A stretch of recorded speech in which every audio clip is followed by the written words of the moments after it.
আমরা সিদ্ধান্ত নিয়েছিলাম যে আমরা বিল যখনই টেবিল করা হবে তখনই আমরা এই বিলকে অপোজ করব এবং আমাদের সাংসদদের ভূমিকা আজকে ওয়েলে নেমে যখন প্রতিবাদ করা হয়েছে তখন তৃণমূল কংগ্রেস ছাড়া বিরোধী রাজনৈতিক দলেরা প্রতিবাদ করেছে, কিন্তু ওয়েলে নেমে যেভাবে আমরা সরব হয়েছি এবং আমাদের কারণে দুটো সময় হাউস শুরু করে 2:10 2:12 সময় হাউস অ্যাডজার্ন করে ভারতবর্ষের স্বরাষ্ট্রমন্ত্রীকে 20টা মার্শাল নামিয়ে প্রোটেকশন নিয়ে 4th রো থেকে কাপুরুষের মতো বিল ইন্ট্রোডিউস করাতে হয়েছে। 4th রো থেকে কাপুরুষের মতো বিল ইন্ট্রোডিউস করাতে হয়েছে। 4th রো থেকে কাপুরুষের মতো বিল ইন্ট্রোডিউস করাতে হয়েছে। এত হম্বিতম্বি যারা করে আজকে বাংলার ক্ষমতাটা তারা দেখেছে। কাপুরুষ শাহকে আজকে অভিষেক বন্দ্যোপাধ্যায় কাপুরুষ বলেছেন। দর্শক বলবেন যদি কিছু বলার থাকে। তবে আমি একটা কথা বলতে পারি, এটা শাহের প্রাপ্য, মানে প্রাপ্য হয়ে দাঁড়িয়েছে। আমরা ওনাকে কাপুরুষ মনে করি না, সুপুরুষ মনে করি, কারণ খুব স্ট্রংলি উনি দেশকে চালাচ্ছেন, ওনার যে ডিপার্টমেন্ট সেদিকটা। তো কিন্তু কিছু কিছু বিষয় অবশ্যই ওনাকে মানে প্রশ্নের মুখে ফেলে দিচ্ছে। তার মধ্যে অবশ্যই একটা বিষয় যেটা আমরা কোথাও মনে করি সেটা হচ্ছে অভিষেকের ব্যাপারটা।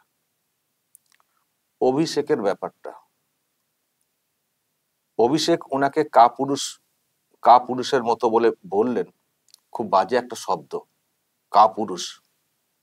যদি ওনার কানে এই শব্দটা যায় খারাপ লাগার কথা, কিন্তু কাপুরুষ এই শব্দবন্ধটা বলা। কিন্তু কেন বললাম যে মানে এটা মানে প্রাপ্য হয়ে দাঁড়িয়েছে, আসলে এই অভিষেকের ব্যাপারে সেন্ট্রাল এজেন্সি যেটা করেছে বা করছে, যে ভূমিকা পালন করছে, সেন্ট্রাল এজেন্সির ব্যাপারেই তো আমরা অনেক সময় বলে থাকি না যে সেন্ট্রাল এজেন্সি কি করছে, তারা কি ঠিক মতো করে কাজ করছে, কেন করছে না। এখন সেন্ট্রাল এজেন্সি এটাকে নিরপেক্ষ একটা এজেন্সি বলা হলেও যেহেতু হোম মিনিস্টার শাহ, ফলে তার দিকে অনেকে বলে থাকেন তিনি কন্ট্রোল করছেন, তিনি না চাইলে কিছু হবে না। আমরা অত বিতর্কে যেতে চাই না। কেন্দ্রীয় হোম মিনিস্টার যখন শাহ রয়েছেন আর এদিকে এজেন্সি কাজ করছে একটা বিষয় নিয়ে, অনন্তকাল কোনো ফল দেখতে পাচ্ছি না, শুধু শুনছি কি প্রপার্টি সিজ করা হয়েছে, কি সব করা হয়েছে, মাঝে মধ্যে ডাকা হয়, এমন ডাকা হচ্ছিল যে মনে হচ্ছিল যে এক্ষুনি মনে হয় ধরে ফেলবে। তারপর এই কোর্ট সেই কোর্ট করে রক্ষা কবচ, বাইরে যাওয়ার অনুমতি, কত কি সব দেখছিলাম না। মানে কয়েক বছর হয়ে গেল, আর তো ইদানিং দেখতে পাই না। শালিকে নোটিশ পাঠানো, বউকে নোটিশ পাঠানো, তারপরে সব কোথায় কি। ফলে এই সব লোকেদের গলার আওয়াজটা বাড়বে না তো কাদের বাড়বে? এত গলার আওয়াজ বের হতো যদি সময় অ্যাকশনটা হতো। একটা মানুষের প্রপার্টি সিজ হয়ে যাচ্ছে, আরে প্রপার্টি কেন সিজ হয়ে যাচ্ছে? কিছু না কিছু যুক্তি তো আছে, কিছু না কিছু ভিত্তি তো আছে, নাহলে প্রপার্টি সিজ কেন হয়ে যাবে? তাও জানতাম না। ওনার পিসি কোথায় একটা বলেছিলেন, মানে জনসভাতে না কোথায়, ওনার সম্পর্কে তো খবরই করা যাবে না, খবরে রক্ষা কবচ। ভাবুন ওনার কি হচ্ছে আপডেট, কোর্টে কি হচ্ছে না হচ্ছে, ওইসব নিয়ে খবর করছিলাম বলে আমাদের নামে নোটিশ চলে এসেছিল। তারপরে আবার হাইকোর্ট থেকে খবর করাতে রক্ষা কবচ এসছে। বাকি কারো ক্ষেত্রে এরকম রক্ষা কবচ নেই, যখন যা ঘটনা ঘটে দেখবেন খবর হয়ে যায়। কিন্তু ওনার খবর করাতেও রক্ষা কবচ এসছে। এত পাওয়ার।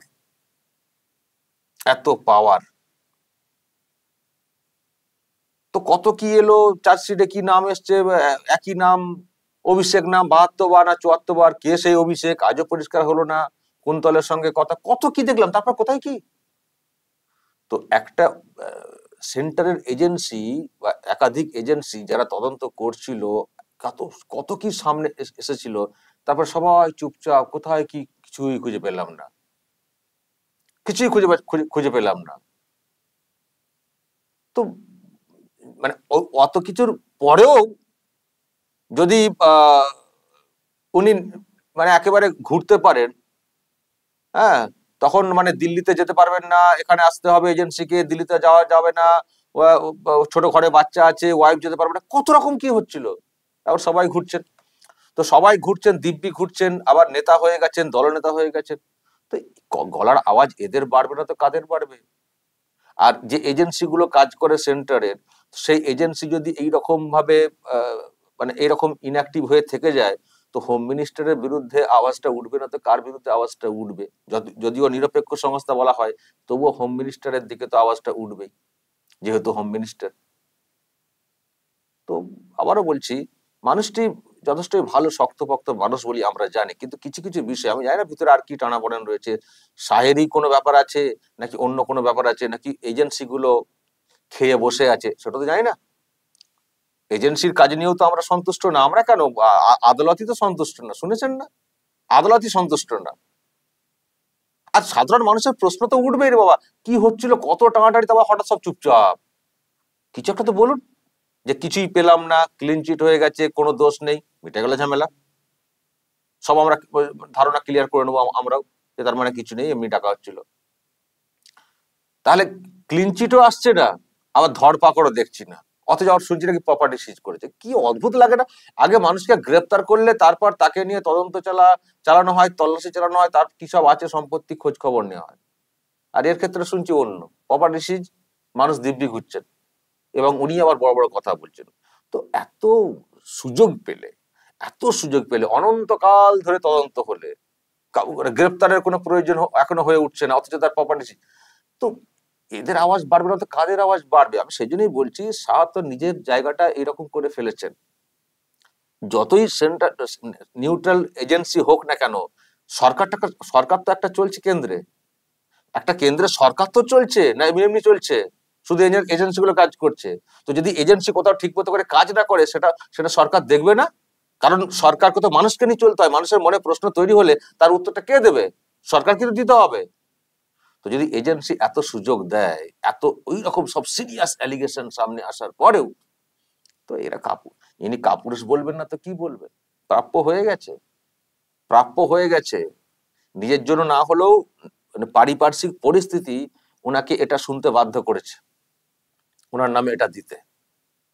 যদি সত্যি সুপুরুষ হয়ে থাকেন, আমরা মানি অবশ্যই, কিন্তু সুপুরুষের তার যে কাজকর্ম যদি সত্যি সেটা দেখানোর চেষ্টা করেন, তাহলে ইমিডিয়েটলি ইনার সম্পর্কে যেসব কেস টেস্ট রয়েছে, কেন এজেন্সি ঠিক মতো কাজ করছে না বা কি বিষয় পদক্ষেপ, সবকিছু খতিয়ে দেখে যে কোনো একটা বিষয় করা উচিত। হয় ছেড়ে দাও, না হলে ঢুকিয়ে দাও, যে কোনো একটা। না হলে এই লোকেদের মুখ বন্ধ করতে পারবেন না, মুখ বন্ধ করতে পারবে না, এরা আরো আওয়াজ মারবে। এমনিতে একটা কথা আছে না, চোরের মায়ের বড় গলা। আমি বলছি না অভিষেক চোর এখনো, কারণ আমরা তো এখনো জানতে পারছি না কি আছে, কি পর্যায়ে, কিন্তু কথা আছে, যদি চোরেদের আপনি সুযোগ দেন, তার গলা বিরাট হয়ে যাবে। তো অভিষেক চোর কি চোর না, সেটা আমরাও জানতে চাই। তার জন্য সবকিছু দ্রুত হোক। অনন্তকাল কেন চলবে? অনন্তকাল কেন চলবে? আর একটা কথা আমি শুনছিলাম, আসলে আজকে ওই বিলটা পাস হয়েছে না, জানেন তো আপনারা? এই পাস না, মানে বিলটা পেশ হয়েছে না, যে 30 দিন বন্দি থাকলে তার আর কোনো মন্ত্রিত্ব থাকবে না, ব্যাস, এতেই সব খেপে গেছেন। অনেকেরই মনে ভাবনা আছে না, যে যদি আমি কখনো মন্ত্রী হই বা মন্ত্রী আছি ভাবছেন, যদি কোনো কারণে আমার বিষয়গুলো ধরা পড়ে যায়, তাহলে আমার তো মন্ত্রিত্ব চলে যাবে। মন্ত্রিত্বের কি স্বাদ, কত ভালো, তারপরে মন্ত্রী থাকলে প্রভাবও খাটাতে পারবো। তো ফলে এইসবের মধ্যে একটা ঢুকে গেছে আর কি ভাবনা। সেই জন্য দেখছি ইন্ডির লোকেদের মধ্যে বেশি সব থেকে একটা মানে চেঁচামেচি আজকে খুব করা হয়েছে, এবং অভিষেক মমতাও দেখছি এইসব নিয়ে অনেক কথা বলছেন। কোন ভাবনা থেকে বলছেন সেটা তাদের ব্যাপার, আপনারা যদি জানেন বলবেন। তো আজকে একটা কথা বলেছেন দর্শক, আমি এই যে কথাটা বলেছেন না, এটার একটা অংশকে আমি কিন্তু পূর্ণ সমর্থন করি, কিন্তু সেটা পুলিশের ক্ষেত্রেও হতে হবে। কি বলেছেন দর্শক একটু শোনাই, তারপর ব্যাখ্যাতে আসছি। আপনি বলে দিচ্ছেন 30 দিন, একটা লোক যদি জেলে থাকে 31তম দিনে তাকে পদত্যাগ করতে হবে, তাহলে তো ভারতবর্ষে কোর্ট থাকার দরকার নেই। আমি চ্যালেঞ্জ করছি কেন্দ্রীয় সংস্থাকে যে আপনার যদি ইন্টেনশন ঠিক থাকে, আপনি 30 দিনের জায়গায় 15 দিন টাইম দিন, আমরা বিল সমর্থন করব। কিন্তু প্রভিশনে রাখতে হবে, যদি তার বিরুদ্ধে কোনো অভিযোগ প্রমাণ 15 দিনে না হয়, তাহলে যে অফিসার ইনভলভ রয়েছে সেই ইনভেস্টিগেশনে তাকে তার ডবল সময় কিন্তু জেলে কাটাতে হবে। আপনি প্রভিশন রাখুন, এই বিল আমরা সাপোর্ট করব। যে মমতা বন্দ্যোপাধ্যায় 40 বছর আগে যে টালির চালের ঘরে থাকতো, আজও সেই টালির চালের ঘরে থাকে, সেই মমতা বন্দ্যোপাধ্যায়ের কাছে আমরা নৈতিকতার পাঠ শিখবো না? যে বিজেপি 500 কোটি টাকার পার্টি অফিস তৈরি করে, তার কাছে আমরা নৈতিকতার পাঠ শিখবো? মমতা বন্দ্যোপাধ্যায় টালির ঘরে থাকেন, কিন্তু আপনি তো খুব বড় ঘরে থাকেন। কি পার্টি অফিসের কথা বললেন বিজেপির, কিন্তু আপনার বাড়ি যেটা যেখানে থাকেন সেটা তো শুনেছি অনেক অনেক টাকার একটা ব্যাপার। মমতা বন্দ্যোপাধ্যায় কিছু করতে পারেননি বা করেননি, কিন্তু আপনারা তো ভালোই অনেক কিছু করেছেন, সেটাও তো বলবেন একটু আধটু। যাই হোক, পিসি টালির চালে আপনি প্যালেসে থাকেন, সেটাও একটু বলতে হয়, দিল্লির মানুষ তো শুনবেন। কিন্তু দর্শক, ওই যে যেটা বলছিলাম, তো উনি একটা কথা বলছেন যে ওটা 30 দিন না 15 দিন করে দিন, কিন্তু যে এজেন্সি তদন্ত করবে তারা মানে ভুল প্রমাণ, মানে দোষ প্রমাণ করতে না পারলে তাহলে তারা ডাবল যেন শাস্তি পান। আমি কিন্তু এটাতে সমর্থন করি, কিন্তু এটা পুলিশের ক্ষেত্রে হতে হবে। সেন্ট্রাল এজেন্সি শুধু না, রাজ্যের যে এজেন্সি পুলিশ, তার ক্ষেত্রে কিন্তু এটা হতে হবে। তাহলে তো অর্ধেক পুলিশ সব জেলে চলে যাবেন। আমার ক্ষেত্রে তো কত পুলিশ জেলে চলে যাবে, আমার ক্ষেত্রে 25 খানা মিথ্যা কেস, 25 খানা, এবং আমি তো খালাসও হয়ে গেছি কয়েকটাতে। সব তো তাহলে জেলে জেলে জেলে থাকবেন, সব জেলে থাকবেন তো। এবং আরো কত শুভেন্দু নামে কত মিথ্যা মামলা, এখানে তো মিথ্যা মামলাই চলে, শুধু তো মিথ্যা মামলা, একটা তো প্রমাণ হয় না। এটা কিন্তু আমি সমর্থন করি। তাহলে অভিষেককে বলতে হবে সেন্ট্রাল এজেন্সির ব্যাপারটা যেমন করছেন, রাজ্য পুলিশের এইসবেরটাও বলতে হবে, করে দিন। অভিষেক করবেন কি? তাহলে আমি কিন্তু আপনার এই মতটাকে সমর্থন করবো, আমিও বলবো হ্যাঁ 15 দিন করে দিন ওটা, কারণ পুলিশের ক্ষেত্রে ওটা ওটা হবে। সেটা করবেন তো? সেটা করবেন তো অভিষেক ব্যানার্জি, যে পুলিশের জন্য এই একই নিয়ম, যে পুলিশ, আপনাদের এখানকার পুলিশ সারাক্ষণ মিথ্যা মামলা দিয়ে মানুষকে ফাঁসায়, করবেন তো সেটা? শুধু একটা অজুহাত, একটা স্বচ্ছতা আনার জন্য, যাতে করে মন্ত্রীরা ঠিক মতো করে চলেন, যাতে মন্ত্রিত্ব থাকাকালীন কোনো প্রভাব না খাটাতে পারেন, তার কেস টেসের ব্যাপারে একটা নতুন উদ্যোগ নেওয়া হয়েছে। এমনিতে নিজের থেকে পদত্যাগ করা উচিত, মানে মন্ত্রী জেলে যাচ্ছে, পদত্যাগ কেন করবে না? মানুষকে সার্ভিস দিতে হবে না? তো যখন হচ্ছে না, তখন সরকার একটা বিল নিয়ে এসছে, এখন সব নানান সব কারণ ব্যাখ্যা করতে শুরু করা হয়েছে, সাফাই দেওয়া বা একটা অ্যান্টি কিছু বলার চেষ্টা হয়েছে, সেখানে বলতে গিয়ে আবার হোম মিনিস্টারকে কাপুরুষ বলেছে। দর্শক বলবেন যদি আপনাদের এই নিয়ে কিছু বলার থাকে, অবশ্যই বলবেন, কমেন্ট বক্সে নজর রাখবেন আরামবাগ টিভিতে।